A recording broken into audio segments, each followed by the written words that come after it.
이들의 불평과 불만 속에서 이 모세와 아론은 할 말이 없습니다. 막 돌로 쳐서 죽이려고 하는 그런 상황까지 왔어요. 그때 그들은 엎드렸다는 것은 여러 가지로 생각해 볼 수 있습니다만 포기한 것이죠. 그들 앞에 그냥 엎드려서 야 그래도 다시 한번 생각해봐라 그랬는지, 아니면 엎드려서 이게 하나님께 기도한 것인지 성경은 구체적으로 나오지 않았지만 엎드려져 버렸다는 것은 모세와 아론조차도 감당할 수 없는 지경에 이르렀다 그 말입니다. 여러분, 교회 안에서도 마찬가지입니다. 교회 안에서 도저히 감당할 수 없는 문제가 일어날 수 있어요. 교회가 경매로 넘어간다든지. 어떤 교회에서 그런 저기가 있었어요. 교회가 힘들고 어려우니까 점점 힘들고 어려워서, 이거는 코로나 이전 얘기입니다. 코로나 이전 얘기인데 교회가 너무나 힘들고 어려우니까 그래도 중대형 교회입니다. 이제 재직들이 모여가지고 이 교회가 자꾸 점점 어려워지는데 이걸 어떻게 했으면 좋겠는가. 또 나름대로 아직 이자를 내야 될 부분도 있고, 또 큰 교회들은 그 유지하는데 돈이 굉장히 많이 듭니다. 제 동생네 교회도 보니까 유지비가 우리 뭐 관리비 내는 건 그거는 세 발에 피더라고요. 엄청나게 돈이 많이 들어가더라고요. 전기세만 해도 아이고 어마어마하더라고요. 그러니까 그런 것들을 유지하기가 힘들고 어려우니까 재직들, 중직자들을 모아놓고 이야기해요. 그래서 결론이 어떻게 나느냐. 목사님은 무엇을 바라느냐.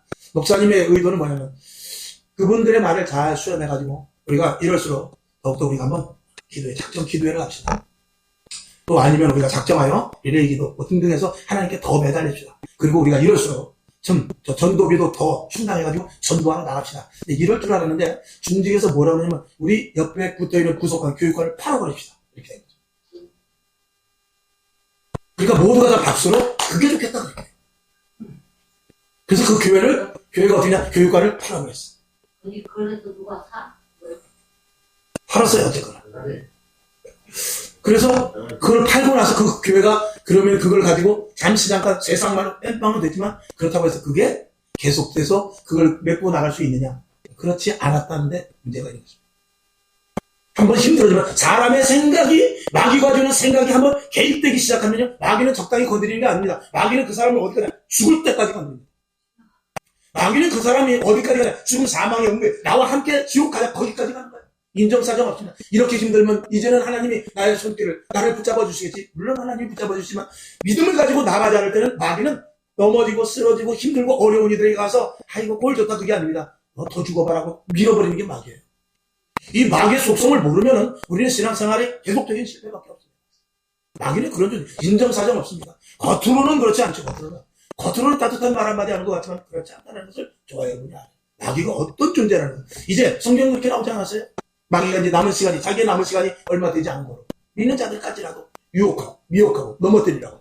이제는 성도들보다도 누구를 건드리느냐? 주의 종을 건드립니다. 주의 종 하나만 건드리면 교회는 그냥 풍비박산 되기 때문에 그렇죠. 이제 처음에는 교회 처음에 온 사람들을 건드리더니 그 다음에 중직자들을 건드리고 이제는 거의 지금은 이제 목회자들을 건드립니다.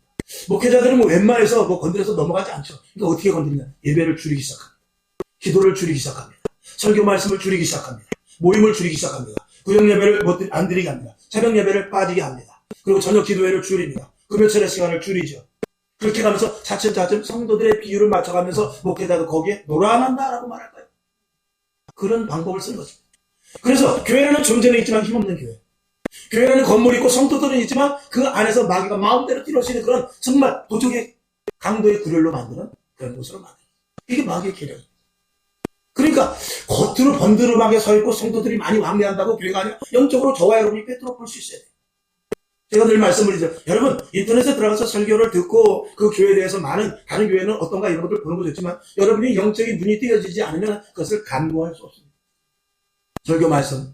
지금 이 인터넷에 들어가서 저도 설교를 많이 봅니다. 특히 요한계시록 같은 거 다니엘 요즘 굉장히 많이 이 전쟁 때문에 그런 강의를 많이 하는데 단언컨대 70%는 가짜입니다. 70%, 30% 정도만 거의 성경에 맞죠. 나머지 70%는 어떤 사람들은 제가 말하는 거 보니까 참 목사님이라고 말하기도 하는데 자기가 말하고 자기가 무슨 말인지도 모르는 그런 강의 아닌 그 계시록 강의, 다니엘 강의를 하고 있더라고요. 도대체 무슨 말을 하는지 알 수 없어요. 성경은 때로는 간단하면서도 오묘하지만 그러면서도 깨닫게 하는 게 있어요. 그렇지 못하면 그 해석은 엉터리가 될 수도 있는 것이거든요. 여러분, 그래서 마지막 때 여러분들이 말씀을 정확하게 잘 보고 그리고 성경을 보되 어떻게 봐야 된다고요? 성령이 조명하신 속에서. 성경이 조명되지 않는 이 말씀은 무엇이다? 이다. 항상 제가